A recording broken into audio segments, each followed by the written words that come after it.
So today we are going to discuss on MongoDB, and we'll also learn how to connect our Node application with MongoDB. So before we enter into the coding part, we have to know a brief, we should know briefly about what is MongoDB. So let us see the definition of what is MongoDB and how it is available. Then we'll see the steps how to connect it with our Node.js application. So MongoDB is basically a document database. Uh, when we say that it is a document database, it means that the records of the database are stored in the form of text. It is not stored in the form of tables. And as we know that the text that we require as a database objects are in the form of JSON. So MongoDB is basically a JSON document database. It has the facility that we can scale it very easily. When we say we can scale it, we mean that we can upgrade our application to the bigger form, or we can degrade it to a smaller form as it is required in the application. And it is very flexible. That means we can very easily add values or remove values in our MongoDB database. So MongoDB database is designed to store a large scale of data, and it allows us to work with it very efficiently. And it is categorized under the NoSQL database. That is not only SQL database. The storage and the retrieval of data in the database are not in the form of tables. We do not create tables in MongoDB.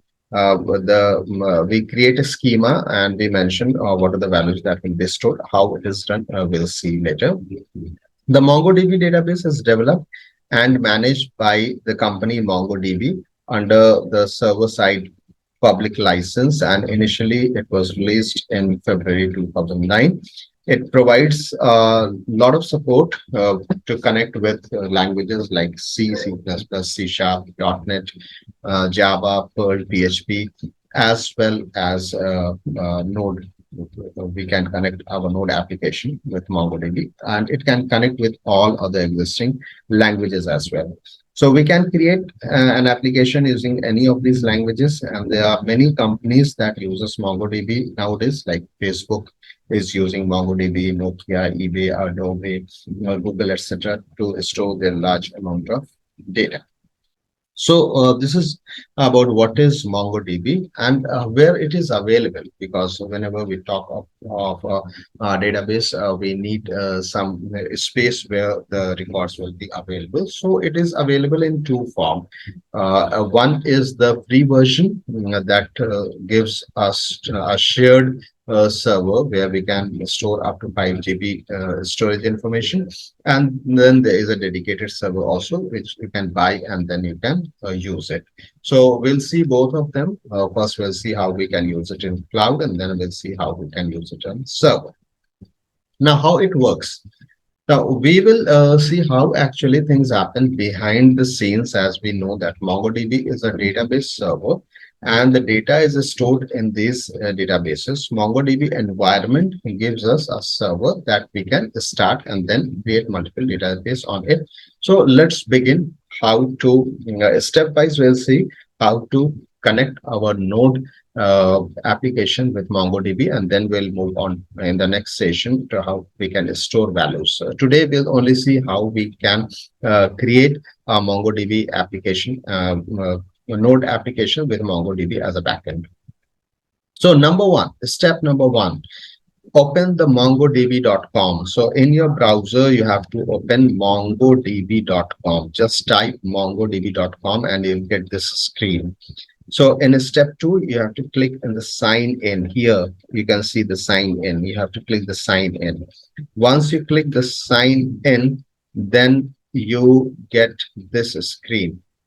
So now if you already have a username and password, you can enter. Otherwise, just click Google and sign it with your Google account. That is the easiest way to use MongoDB. Sign it up with your Google account if you already have a Google account. Otherwise, you can use your GitHub account as well, or you can enter your email and password, and then you can move ahead.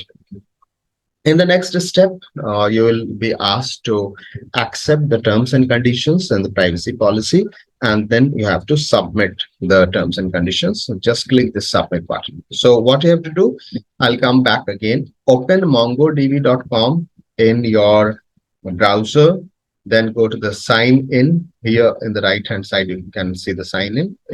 After that you can use your Google account to get inside. Then you have to accept the terms of policy, and then you can move ahead, accept and submit. Then you'll get this screen. Here you can see that there are paid versions of to deploy your database. You can use the paid version, or you can use the free version. So you can select free. This is the last third option that you can select, and then you can click the create button. You select this third option and click the create button. Once you click the create button, you can mention the passwords that you want to give, and then you come to this screen. In this screen, you can see there is a connect button here. This is the connect button. It may not be very visible to you, but this is the second after the cluster ID. There's a connect button. So you click the connect button. Once you click the connect button, you get the drivers which are available. This is the driver that will connect your Node application with the MongoDB. So you have to click the drivers, and then you have to select Node.js. There will be a lot of drivers with a lot of other languages as well available. So you don't have to go there. Instead, you have to select the driver of Node.js. Once you select the driver of Node.js, then you get this URL. This is the URL that I'm is moving my mouse. You can see this is the URL that you will get. You have to click here to copy. Okay, so when you click here to copy, you will be provided with a connection string. If you have used MySQL or Oracle as a backend, you know that in the config file you have to mention that the connect string, where you have to mention the database, the name of the server, username, password, etc. This is what is the connect string for MongoDB. You just have to copy this. So copy the URL. Now go to your app.js. Now this is the 10th step. In the 10th step, you have to open your app.js, and you will be using Mongoose to connect the Node.js application with MongoDB. So Mongoose is ORM. ORM stands for Object Relational Mapper, which helps Node.js to use MongoDB inside it. It is a function. It provides all the functionality which are required to connect your Node.js application with MongoDB. So I'll show you how to do it exactly. I'll open my this is the VS Code where I have copied the code and pasted it here. This is the code, MongoDB plus SRV. This is the username, and this is the password that you can use and mention it here. This is my username and my password that I am using, but you can also create your own, and then you can use it very effectively. Now we have to create the app.js. We require Express package, we require Mongoose package, we require EJS package, then we call the mongoose.connect. And if this is the username, password, and everything is correct, then this promise will print MongoDB is connected. This is the message that will come. And then you will get server is running on port, whatever port you have mentioned. I have run this application. You can see node app.js, and here we can see that server is running on port number 3009. So this is how we can use our uh, application, the Node.js application to uh, connect with MongoDB. So in this session, I'll keep it simple. You have to perform these 10 steps to connect and use MongoDB. So go ahead, try to use this and let us know if there is any issue. In the next session, we'll move on from this level to the next level, where we'll create the schema, where we'll enter some records in the table, we'll fetch records, we'll delete, update, and perform the CRUD operation. So this is how we do it, connect our Node.js application with MongoDB. So I hope this is not very difficult, and you can just perform the steps that I have shown here. I'll share the recording as well.